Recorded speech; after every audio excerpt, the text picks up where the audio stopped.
এটা তো অভিযোগ বলছেন, অভিযোগ তো গত 3-4 বছর ধরে আছে, তালিকাতে নাম আছে, সেক্ষেত্রে টাকা পয়সার প্রশ্ন আসছে কি করে, সেটা প্রমাণ সাপেক্ষ।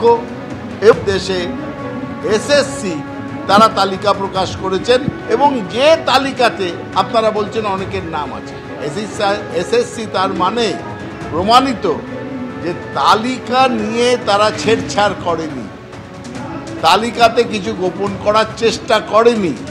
এটা যে কোনো সরকার তার পক্ষে এটাকে বলা হয় একটা কমপ্লিমেন্ট।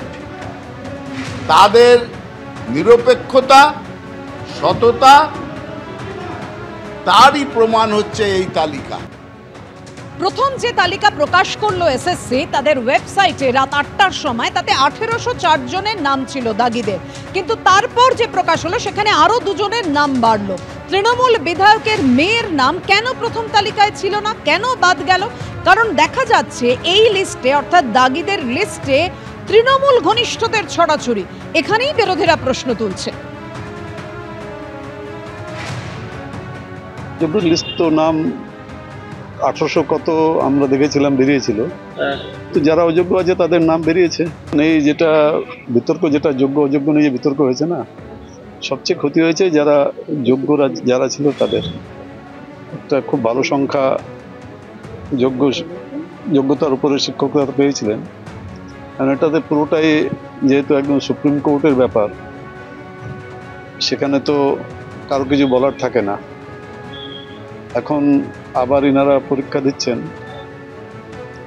ঈশ্বরের কাছে প্রার্থনা করবো এরা যেন নিজের চাকরিটা যেন ইনারা না খোয়ান। ইনারা যোগ্যতার ভিত্তিতেই চাকরিটা পেয়েছিলেন, আশা করছি নিশ্চয়ই আবার চাকরিটা যেটা নতুনভাবে ওনারা পরীক্ষা দেবেন, আবার সেই চাকরিটা নিশ্চয়ই পাবেন ওনারা। অর্থাৎ 1804 জনের নাম প্রথম দাগি তালিকায়, আরো 2 জনের নাম নতুন তালিকায় যোগ হলো, সংখ্যাটা বেড়ে দাঁড়ালো 1806। আর এই দাগিদের তালিকায়, যে তালিকা ইতিমধ্যে এসএসসি প্রকাশ করেছে, তাতে কে নেই? অর্থাৎ তৃণমূল কাউন্সিলর থেকে শুরু করে তৃণমূল বিধায়কের মেয়ে বৌমা। দাগি তালিকায় তৃণমূল বিধায়ক হামিদুল রহমানের মেয়ে রোশনারা বেগমের নাম রয়েছে। পানিহাটির তৃণমূল বিধায়ক নির্মল ঘোষের বৌমার নাম। দাগি তালিকায় 1269 নম্বরে নির্মল ঘোষের বৌমা শম্পা ঘোষের নাম রয়েছে। দাগি তালিকায় পিংলার তৃণমূল নেতা অজয় মাঝি, খানাকুল পঞ্চায়েত সমিতির প্রাক্তন সভাপতির স্ত্রীর নামও রয়েছে এই দাগি তালিকায়।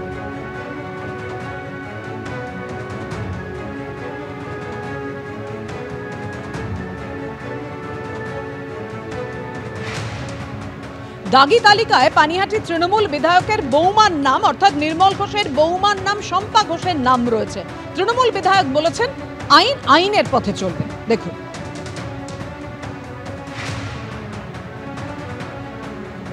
ল will take it own course. কে হতে পারে কে হতে পারে না, আইন তো চলছে সুপ্রিম কোর্ট, হাইকোর্টে। Law will take it own course. Law will take it own course.